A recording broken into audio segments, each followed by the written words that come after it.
What's going on, guys? It's Josh from Josh's Travel and Adventure. Today's video, we're gonna go ghost hunting at Houston Hermann Park, whatever. It says notorious of being haunted out there, and I did my first ghost tour yesterday, and I'm gonna try to do another one tonight.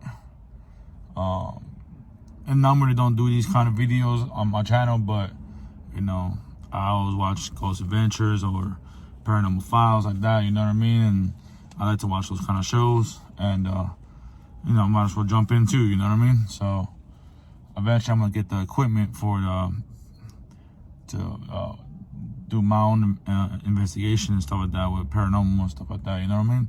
I find it kind of interesting, so might want to do that, you know. But you know, yeah, I'm on my way downtown, and gonna head down there and check it out and see what's this ghost tour is about, you know what I mean? And we'll make these videos, and you know, we'll keep you guys updated with everything that's going on out there. All right, see you guys later on, and we'll see when we get downtown. I saw dead people. It was like, no, not doing that. So he bought the 365 acres of land, gave it back to Houston, and said, do something beautiful. And we did.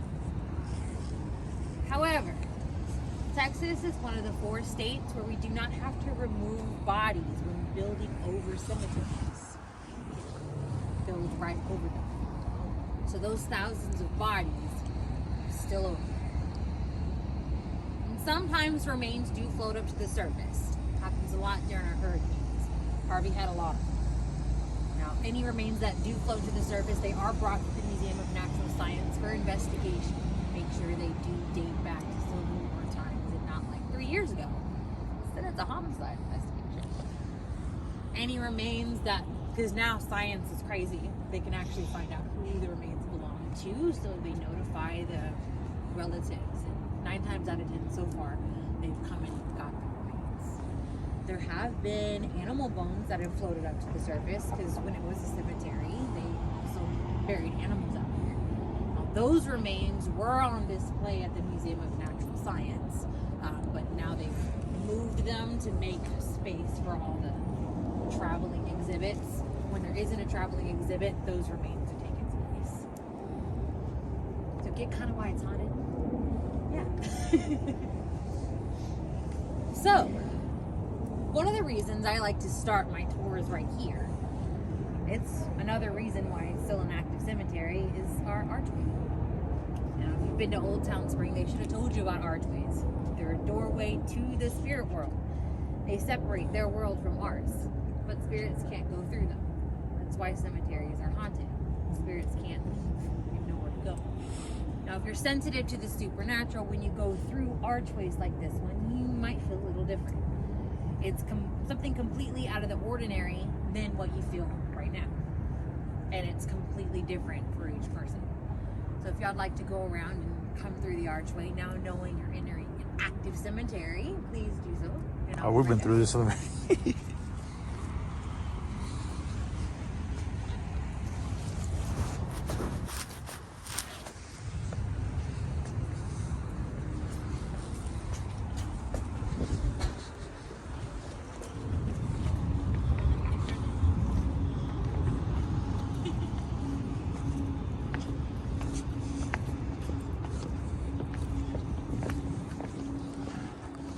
Also, when you go to old cemeteries, not so much new ones anymore, you'll find gargoyles. Gargoyles don't have to be evil or scary, they just represent power, because they protect wherever they are put. Who better to protect us than the man we named our city after, Sam Houston. Now, this is the battle representation of him for the Battle of San Jacinto, where you get, remember the Alamo, remember Goliad, let's go get those people sleeping over there. So, San Antonio is that way. It's called Strongly. Some people believe he's pointing at cemetery.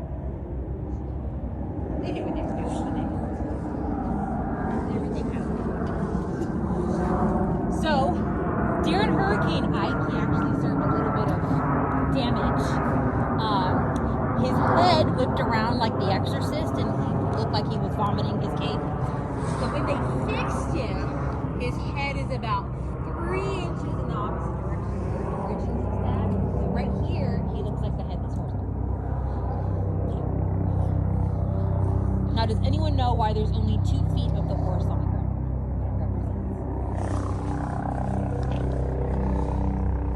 If you are anywhere in the United States and you see a statue of a soldier on a horse, the horse represents what happened to that soldier during that battle or war. If all 4 feet are on the ground, it means he survived. If only 3 feet are on the ground, he did not survive. And if 2 are on the ground, it means he survived but was badly. General Sam Houston was shot in the calf during the Battle of San Jacinto. We traveled to Huntsville, Texas, where he spent the remaining of his life after serving years of politics with us. You'll see a giant 65-foot wide statue of him. If you don't know it, that creeps up on you a little bit if you don't know it's there. Well, that statue is of him holding a cane. And that cane is in representation of this injury. He never got over it. And he walked with a limp for the rest of his life. You're ready to start walking. Okay. So a few disclaimers and disclosures before we carry on. We did get a little bit of rain, so it might be muddy in some places. I am accident prone, so anything that I have tripped on or might trip on, I avoid. So yeah. Also, when crossing the roundabouts, as we saw earlier, someone was driving the wrong way. Not a single person knows how to drive around the roundabouts. It was designed for horse-drawn buggies back in the 1900s, so that's why not a single person. Nobody knows how to drive around. So the people will not be watching for you, so you have to watch for them. If you die on my tour, you'll be on my one back.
The Pioneer Monument and the Reflection Pond, they were given to us by Jesse H. Jones. He was a good friend to George Hermann, who's another one of our founding fathers. Jesse H. Jones is the man who designed the San Jacinto Monument in Baytown, Texas. That particular monument is 35 feet taller than the monument in Washington, D.C. Because when Jesse designed it with a giant star on top of it, because everything's bigger in Texas. It's a 35-foot star on top of that monument. Like, whew, okay. So do y'all know why putting a reflection pond in the middle of an active cemetery is a bad idea? What does that have to do with the reflections? It acts as a mirror. And mirrors are portals for spirits to go through. So back in Victorian times, when they would have a wake, they were designed to make sure that your loved one had actually passed and you didn't wake up. When they did this, there are some religions that still do this. They cover all the mirrors in the house. After the services and burial is over, then they remove all the garments to check the mirrors to make sure nothing happened to them. Like they didn't turn white or cloudy, milky, anything odd. Because if it did, it meant you trapped a spirit in there. The only way to release the spirit would be to break it. So I would not do that. That's where the 7 years of bad luck comes from. That's where it originated. If you break a mirror like that, the spirits can attach themselves to you and then follow you for the next 7 years or longer. Putting a giant mirror in the middle of a cemetery wasn't wise. Now, something you will also find in cemeteries, they are surrounded by iron gates. Now, iron is believed to trap in spirits. The reason why cemeteries are haunted. They couldn't get through the archway, they can't get through the iron either. Now, as you can see, there are no iron fences, but there are iron tracks that we all just walked over. It's for a small train that starts at the Houston Zoo and goes around the entire park, trapping all the spirits right here. So if you're worried about anything following you home, don't worry, it cannot. The second you walk over those tracks, it's gonna knock off. This is a good place to start taking pictures. Since you've been to spring, you do know what to look for, but I'll remind you. You're looking for an orb, vortexes, or apparition. Orbs are balls of light in your photo. If you have seen Eddie Murphy's Haunted Mansion, Elizabeth is an orb. Vortexes are streams of light in your photo. Sometimes look like glow sticks or even like streamers. In Old Town Spring, we've gotten pictures where they look like ropes off the hanging tree. And an apparition is the golden ticket. That's of the actual face or body in your photos. Now, we have not gotten a lot of apparitions out here, but vortexes and orbs we get a lot of. So feel free to take as many pictures as you like. Take a couple minutes. I'll be right over here.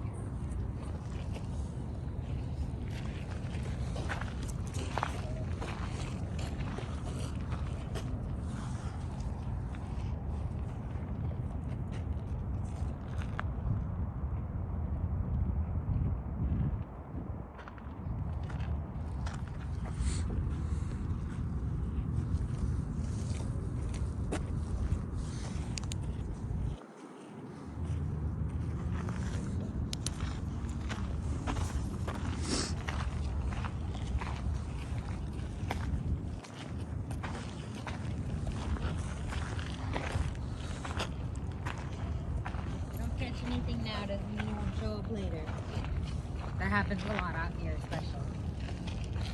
It doesn't show up right away, and if people are like posting their stuff online or showing people, or they turn the brightness up and start zooming, that's when weird stuff starts to happen.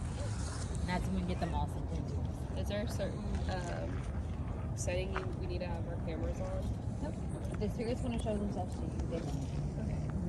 Just turning up, once you start zooming and turning brightness up, it makes pictures more. But it also does not even use flash.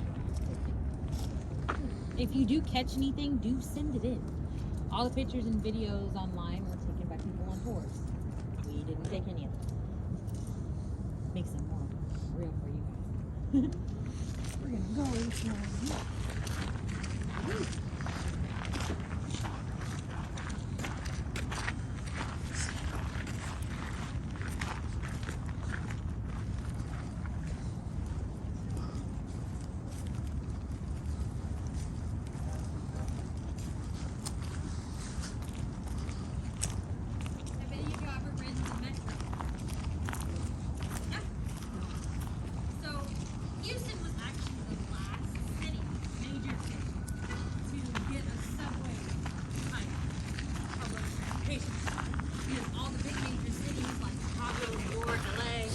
They all had underground subway. Here in Texas, we cannot have because we have hurricanes and floods. And then some brilliant person was like, ooh, above ground. But when the metro first opened, it was a disaster here in the city. There were so many accidents. It happened like almost daily until they made it safe. One of the ones that actually keeps happening happens right over there in that corner, where the metro meets a light. Now, when the metro first opened, there was a blue car that collided with the train. Now, the family inside did pass, and still today, there are several fender vendors that have it over there so they can slam on their brakes because they see a blue car collide with the metro. And when the police officers come out, they take report. no blue car.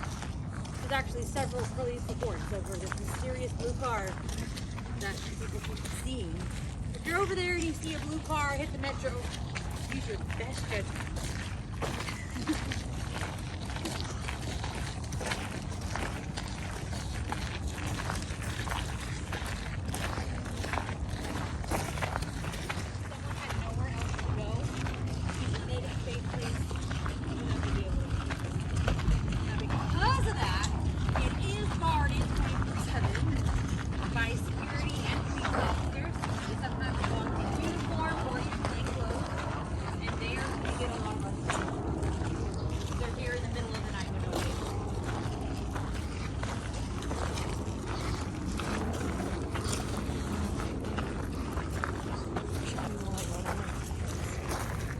Beautiful piece of architecture is actually one of my favorite places here in Hermann Park.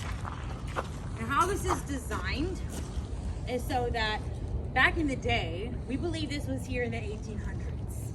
Because we know for a fact it was here before Miller Outdoor Theater. Miller was built originally in 1920. So, 1800s. Now how this is designed is that if the performer in the middle was performing, the actors on each side could communicate without disrupting the performer or the audience.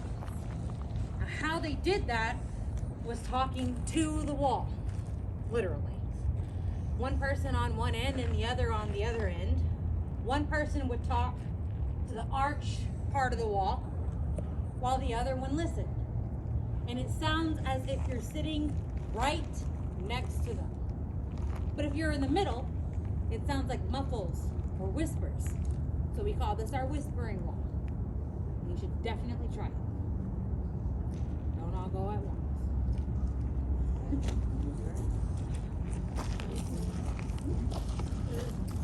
One here and one at the opposite end, and you just talk and listen.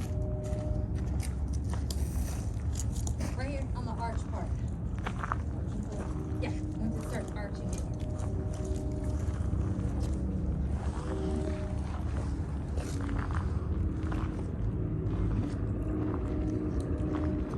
Hear me?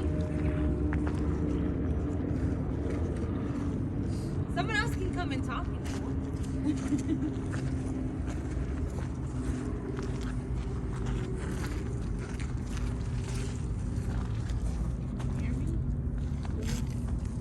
I can hear that. You good? Uh-huh. That's funny. You gotta stand on that side though.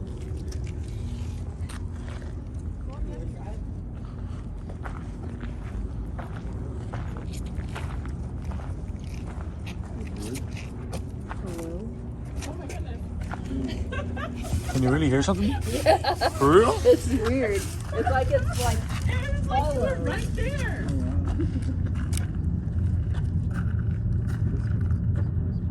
That's weird. I don't hear it. That's weird. I don't like that. Can you hear me? Can you hear me? Can you hear me? Oh my goodness, I can't hear you. It's so weird. Nah, that's weird as fuck. That's weird.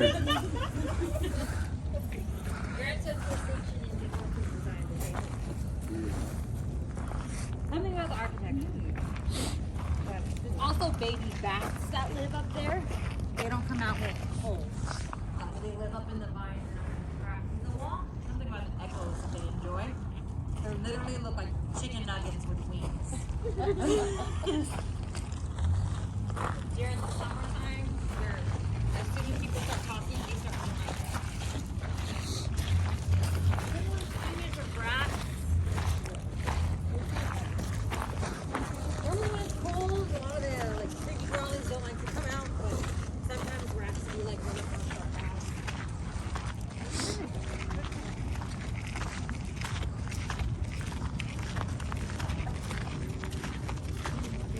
So the Houston Zoo first opened in 1922. A lot of the animals could not handle the heat. They can't long enough for the surrounding areas. During the summertime, it's ridiculously hot. So a lot of them didn't make it within the first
they do have live koi fish that cost a lot of money, so they don't want people going fishing while there's no one here in the park. So they lock it up. But it's open, I want to say at 8 in the morning, 5, changing their hours. But during the day, it's open. It is completely different feeling in there.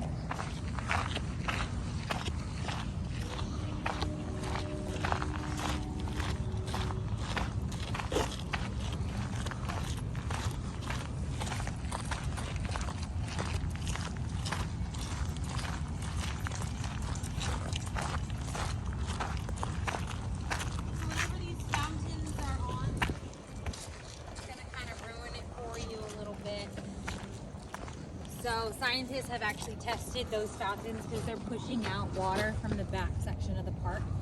They believe in the next few years it's going to be underwater because the way it's designed. So they're constantly pulling water from that section.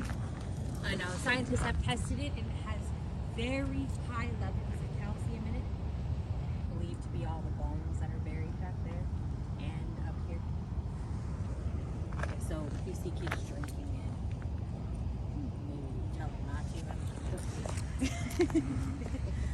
I did have a huge group of high schoolers once during the summertime, and before I could tell them about it, they were already drinking it. In my face, I have a hard time hiding my facial expressions. And so they just kind of all stared at me, and they were like, what happened? I was like, you might need a Pepto after drinking it. There's lots of calcium. Good for your bones. Sorry. The Pioneer Monument. This was given to us for our 100th birthday as a city. It was our big birthday present. Took a little while to get here. It actually comes from Marble Falls, Texas, from Enchanted Rock. It is pink granite. Now, Enchanted Rock is the largest piece of pink granite exposed in the country. And if you can hike up it and go around it, it's actually really pretty. And Enchanted Rock is called the heartbeat of Texas because when it is exposed to heat, it expands and contracts like a heart. And Texas is in no shortage of heat. Got plenty of that. So this entire monument given to us, it actually took a good while to get here because it was literally just ox and horse-drawn buggies to get this thing here. It's only 4 pieces. The base the monument stands on, the base of the monument, the part with plaque, and the entire top piece is one solid piece of granite. And once they got it here, they didn't have like cranes or anything, so it was literally ox and literal manpower, pulley system to get it put up. Now around the base of it, you'll see a faint dark line all the way around. It's where it has started to retract. The colder it gets, the more it retracts. During the summertime, it will start to expand. And then it chooses the hottest day during the summertime. Happens about 3 to 4 times during the summer, where it will expand completely. Makes a loud pop sound, sounds like a cannon, and scares the hell out of everyone in the park. Not everyone knows where it's coming from. Now the archway that Sam Houston stands on, that is tombstone granite. We are still in an active cemetery. Now, tombstone granite actually dates back to the Great Depression. Before then, you would bury your loved ones with iron, marble, wood, whatever your family had available or could afford. Now, because of all the plagues back then, most common was influenza or yellow fever. If you had that, you would go into a deep coma-like state. Your heart rate would slow so much that when the doctors would check your pulse, they couldn't feel it. So people were pronounced dead before they actually were dead. So people were getting buried alive. That's why the Victorians designed the wake. Now, this was very superstitious times for people. So that was terrifying that their loved ones would come back to life. It's where your zombie and vampire lore come from. Now, during the Great Depression, they announced that if you bury your loved one with tombstone granite, they could rest in peace. wouldn't be able to come back to life. So people started using it. It is something we still use today when we bury a loved one. It's like that sixth sense we all have where we do something, we don't know why we do it, but we feel like we have to do it. Could be our ancestors telling us we have to use tombstone granite so that our loved ones don't come back to life and they can rest in peace. This is also a good place to start taking pictures from this angle if you wanted to. Again, we do get lots of orbs. Rocks at the bottom where it's starting to scrape the concrete. It goes all the way around. When it's hot, it will expand completely to that line.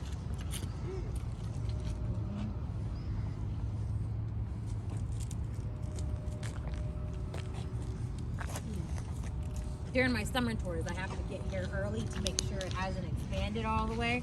That happened to me on a tour. I was explaining it and there was no line.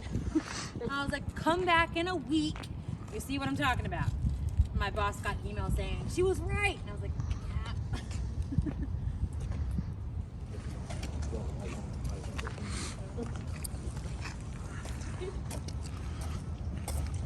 That pole over there, that is the Houston Zoo. It's got an American flag on it, but it's not flying straight that way.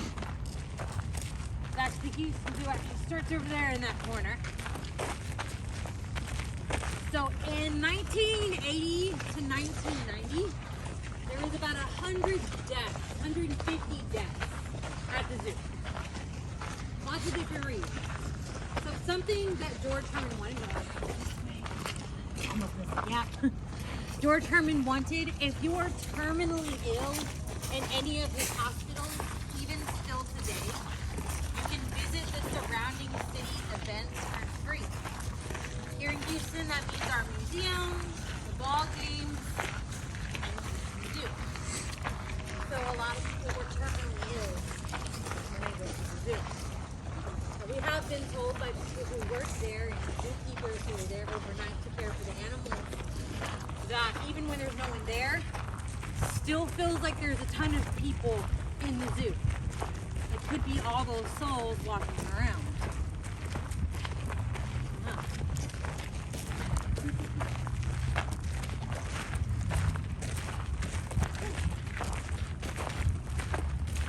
Have you ever been to Miller Outdoor Theater? So it's a free theater. They're in their off season right now. I want to say May is when they start back up. But they have tons of random things happening. Lawn musical, dance groups, high schools and colleges come out here. It's all randomized. But it is free. You do have to reserve your seat. That happened after COVID. You have to get a ticket. You know, it's free so they know how many people are coming and can separate if needed.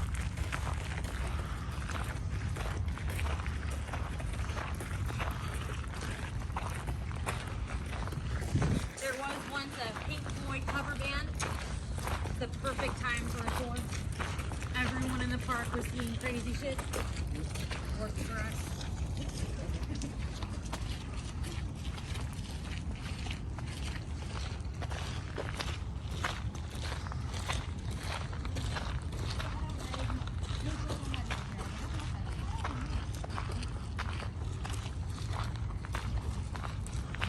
You can sit on the benches up there. This is mostly where the rats live. Fair warning. They may come up and ask for food. So my bosses are historians. They're the reason why I have access to stories that we're able to tell in all of our tours. They can get into the archives and police reports and such. So they're constantly making sure they have facts to give on all of our tours. Something we pride ourselves in. Out here, right in this spot, it's a lot of theories. So we're not entirely sure what this reflection pole is, when it was put here, no idea, or who put it here. It's supposed to be a fountain. It has never worked as a fountain. No idea. It is the only still water on this side of the park. Believe it or not, that reflection pool is actually moving. Can you imagine during the summertime, the mosquitoes if that wasn't moving water? Oh, Lord. But yeah, this is stagnant. Now, up until last year, the only thing we knew about this spot is that it's exactly east and west from the window of the Whispering Wall. The Mekong Fountain, that's where Hermann Park actually begins, which is right at the very beginning on the other side of the archway, and the American flag pole at the Houston Zoo is exactly north and south from each other. When you build cemeteries, you build them directionally. You go into a cemetery north and south, and you bury your dead east to west. There's lots of reasons behind it. Some believe that you can rise with the Savior, be laid to rest with the Son, lots of different reasons. But it is something you still do today. So they set up this entire park exactly like a cemetery. Like I said, they knew what they were doing. Now, last year, we actually got a little bit more information about this place. We found out that there are actually active historians and treasure hunters who believe that there is a treasure buried somewhere here in the park. It's based off a book called The Secret by Alan Pierce. Now, they have actually found artifacts and writings and scrolls based off of his writings. Now, this is where all the feelings come from. Half of us at Houston Ghost Tours believe that the treasure's buried here. The other half sort of believes that it's buried in the golf course. We have a little bit to back up our theory. So, here, when would he be able to bury a treasure without anyone knowing? Okay, well, good questions, right? When the Pioneer Monument was being put. It was our 100th birthday as a city. Everyone was over there watching that happen. It's almost like misdirection, or the theory where you're watching a basketball game, but you are so focused on the game, you don't see the dancing gorilla in the background. Could have been what happened. Also, this particular section is surrounded by archways. There and there. They were buried all over.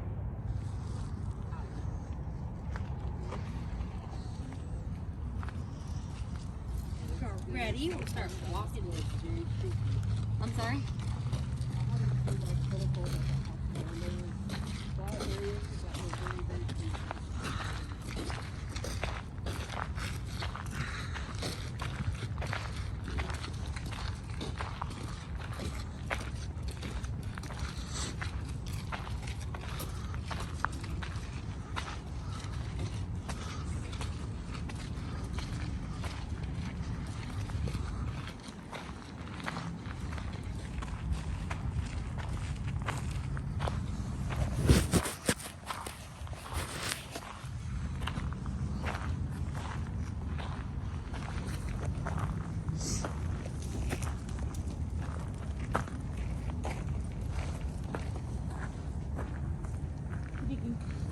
See at the top of the hill, there's like a thin metal structure up there. You have to catch her with the sky behind her. That is an artist replica or representation of Sarah Moore. Sarah Moore was the very first person to make her operatic debut when Miller Outdoor Theater became Miller in 1965. She took center stage, began to sing, and collapsed. By the time anyone got to her, she was already gone. Now today, they believe it was a type of heart failure. Back then, they had no idea what happened to her. 1 year after her passing, Miller had a memorial symphony in her honor. At the same time the symphony was going on, it was all orchestra and no vocals. She was the vocalist. They were on top of the hill putting that structure up there. Now, if you were tall enough, it is on a platform. If you were tall enough, if you were to look through the circle part that would represent her face, you would see center stage where she died. They angled it that way on purpose. when she was being put up there during the orchestra, the workers said they kept hearing singing. After a while, they became furious and went to investigate because in their mind it was disrespectful. They were trying to have a memorial service for someone who had passed. When they went to the other side of the hill, they actually found a stabbing in progress. They were able to catch the guy and save a couple of the people. Once the violence had stopped, so did the singing. People believe that it was Sarah Moore warning people of the troubles on the side of the hill. During the hours of 12 and 3, which is what's called the witching hour, on a normal night, that's when the veil is thin between the spirit world and ours, outside of October, people will be on top of the hill and say they hear singing. It could be Sarah Moore. When they used to do paranormal investigations out here before it got too dangerous, the guy in Spring doesn't come out here. He's still iffy if he wants to do tours out here, because the best time to do a ghost hunt would be between 12 and 3. It's not really the safest time to be here in the park. So it's like, yeah. But when they used to do them, they would have a spirit box up there, and if she liked you, she would sing for you. And several people have her sing for people. She sings in Latin, which might have been common back then. If you wanted to get pictures, you can. This is kind of at a hard angle. During the day, she's really easy to see.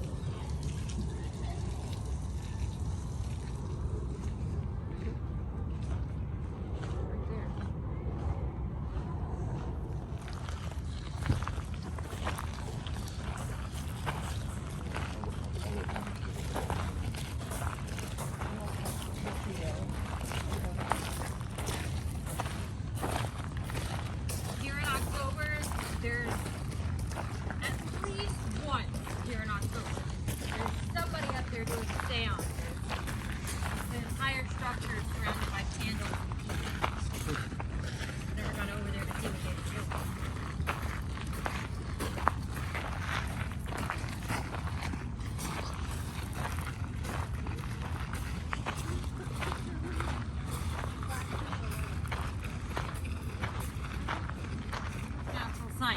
Have y'all been there? So the Museum of Natural Science had nothing paranormal going on with it whatsoever until 2008, when a traveling exhibit came to Houston for the first time, and still comes once or twice a year. It was here in November, and it should be here again in July. Y'all know what it is. The Bodyworks. Bodyworks, a traveling exhibit. It's where bodies, real people, have been skinned, preserved, and put on display. It's so that you can see how the body works. The muscles, tendons, organs, all of that. Now, this exhibit causes huge controversy every time it is here. The conservatist people on the board of directees here in Houston believe that it's disrespectful to display bodies that way. They also don't believe that those bodies were donated to science, that they were prisoners of war, and that the soul can't rest if a spirit is displayed that way. But the curator is still the same curator, and he does not believe that, nor does he care about the controversy, conservators, and people on the board. It's his museum. He does what he wants. It's literally what he tells. So he believes that the bodies were actually donated, that it was the person's choice to have their bodies donated to science, just like you can choose to be an organ donor. It's the same thing. And it's not disrespectful if it was their choice. And because we are surrounded by the medical district, we're literally in the medical district. The reason why hospitals are everywhere was actually because of the field hospital. Because it was here, they just sort of branched off of that. But every day, the people in these hospitals are working on bodies to try and save them, make them better. That's their jobs. So the curator wants to offer that to Houston, so you can see how your body works and what these people in the hospitals are working on every day. Of course, when it is here, that's when all the paranormal and spooky stuff happens. We have been told that the cadavers will move. Now, have y'all seen Body Works? Have y'all been to the exhibit? Okay, they're behind tempered glass. You can't just high five a body. It is not how that works. It's just like the mummies that are there right now. You can't get to them. But the fact that they're moving, it's a bit odd. They should not do that. And they say they change positions entirely. People also say while they're walking around the exhibit that the cadavers will start to twitch and move. Now that could be the muscles in your eyes. There's a particular muscle in everyone's eye that never stops moving. So if you stare at something long enough, like, you know, real eyeballs staring back at you, your mind may start to play tricks on you. But if you are ever there and the bodies do move, please call us. We would love to see that. Well, thank you guys so much for coming on this tour with me. I hope you learned something new about Houston and everything that Hermann Park has to offer. I would say go to Old Town Spring, but all of y'all have already done that. If you've not done the hunt, definitely do the hunt, especially if you've already done the tour. And even if you've done the hunt and not the tour, do the tour, because they do different stories. And if you've done the tour already, then you know some of the stories that he may not tell. So you know some of the spirits that are in that area that he may not talk about. We also do Humboldt and Tomball.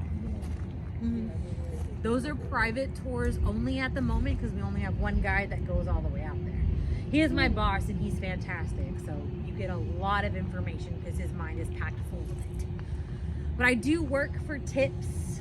So I do have Cash App and Venmo, but also reviews online. My bosses, Lindy and Danny, have been able to do Houston ghost tours for over 15 years because people like you do reviews online. So if you do a review, Google and TripAdvisor are the best ones. If you use my name Amethyst, spelled just like the crystal, it'll go to them. It'll tell them y'all like my tour so that I can keep doing them. And then the tips and gratuity keep me hydrated so I don't die and I can keep doing tours. But thank you guys again so much for coming out here and coming all this way. Stay warm and safe travels. Thank you. You're welcome. Thank you. Does everyone know where they park?